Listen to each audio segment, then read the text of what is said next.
10:40 যে ভূমিকম্প হয়ে গেল, যদি প্রশ্ন করেন এটা কি, তো উত্তর হবে এটা আল্লাহ তাআলার কুদরতের বহিঃপ্রকাশ, এটা আল্লাহ তাআলার কুদরতের মুজাহারা, এটা শুধুই আল্লাহ তাআলার ইরাদা। বলেন, এটা শুধুই আল্লাহ তাআলার ইচ্ছা।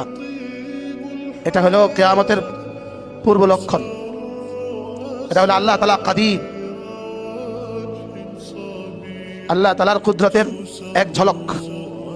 বলেন, আল্লাহ তাআলার কুদরতের কি এক ঝলক। এটা তাওহীদের এক ঝলক, এটা আহাদের এক ঝলক, সমাদের এক ঝলক, কাদিরের এক ঝলক, হাই আর কাইয়ুমের একটা ঝলক। তিনি হাই, তিনি কাইয়ুম, এটার একটা ঝলক। এটা সরাসরি কিয়ামতের আলামাত সমূহ থেকে একটি। রাসূল করিম সাল্লাল্লাহু তাআলা আলাইহি ওয়াসাল্লাম কিয়ামতের অনেকগুলো আলামাত বলেছেন। তার মধ্যে একটা হলো জমিনে এভাবে ভূমিকম্প হবে। কিয়ামতের আলামাত সমূহের মধ্যে অনেকগুলো আলামাত।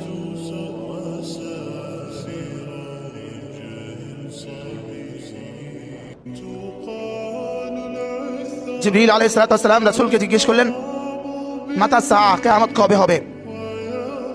আল্লাহর নবী জবাবে বললেন, মাল মাসউলু বিআলামা মিনাস সাইল, মাল মাসউলু আনহা বিআলামা মিনাস সাইল।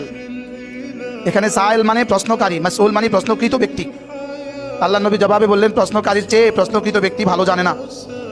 তুমিও কিয়ামতের ব্যাপারে জানো না, আমিও কিয়ামতের ব্যাপারে জানি না। কিয়ামত কবে হবে